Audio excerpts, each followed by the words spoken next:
Well, I voted no, and I'm happy now I voted no. Because I remember I went to a meeting that was held in Dublin just at the very start of the campaign, and the American academic Susan George, a woman that I would greatly respect as a writer, who now lives in France and was involved in the no vote in France, she came to speak to, it was a public meeting, and I just went along, and I just thought that she was very measured, she was very on top of her subject, it was very unemotional, and I thought what was very interesting for me was that she held up the American Constitution in one hand, and she held up the Lisbon Treaty in the other, and she just pointed to the fact that she could understand the American Constitution, she could not understand the Lisbon Treaty. And I mean, that as a journalist immediately rang true for me, because the very fact that you would be trying to get across a complex piece of documentation and information, and that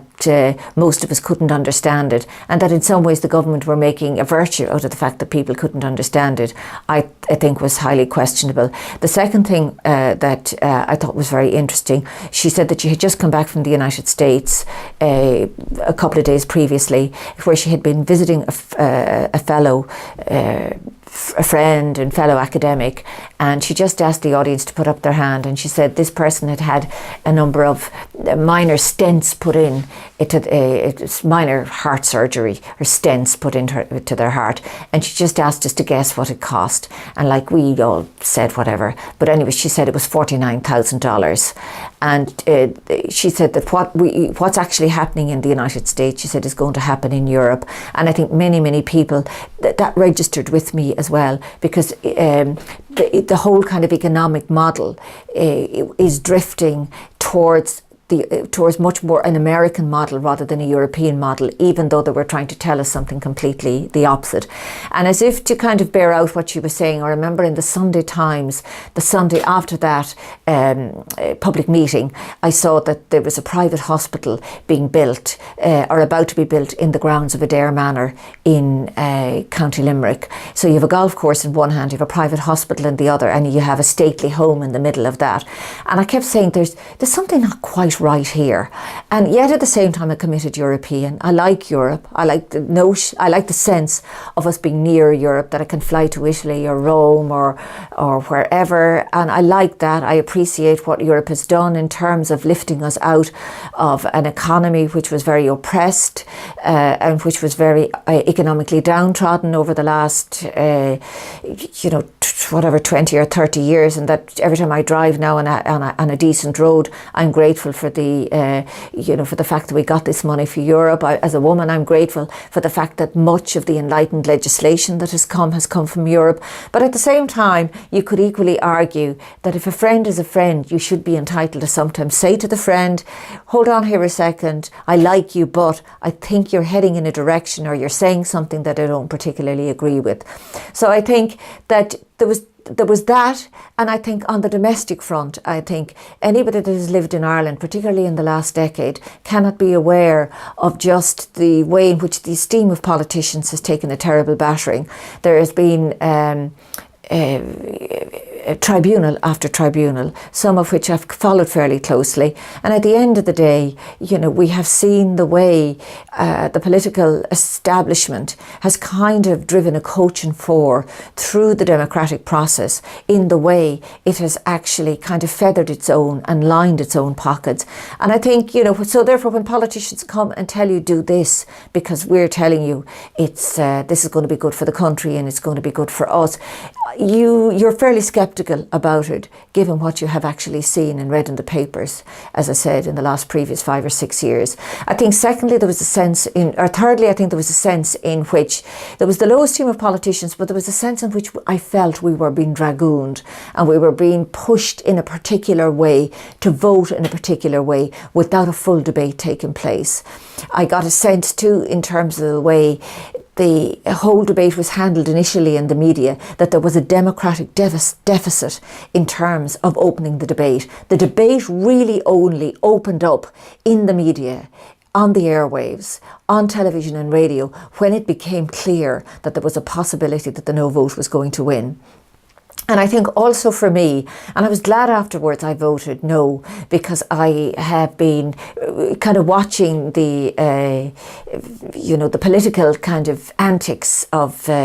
President Sarkozy. And I suppose as a journalist, when I read recently the way in which he's trying to dismantle the Le Monde newspaper, the way in which he's trying to dictate to journalists that come up and try to get interviews and comments from him, and he threatens them, leads me to believe that he's part of a group, of an elite group of people that has much more to do with business than has to do with democracy. And that I said afterwards, my God, if these are the kind of people that are telling us to vote yes because, and then on the other hand you read what they're doing both in their private, well, not so much in their private, but when they're doing in their,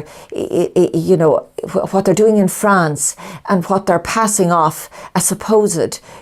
democracy, and you realise they have no respect for democracy, and you begin to realise, hold on here, these people need to be kind of taught a lesson. And I felt kind of quite happy with myself that I had voted when I had read that article recently. I think, given the way globalisation has gone, I think particularly in the last decade, I think there have been huge winners and losers. Ireland has been a great winner in globalisation, but I think there have been losers, and I think the third world has been struggling enormously against the extraordinary trade barriers that have been placed in their way by big powers like Europe. I mean, all you have to do is to kind of see, when it comes to the World Trade Organization, and when you have these big meetings, how many people can come and represent the third world from their respective governments, how many people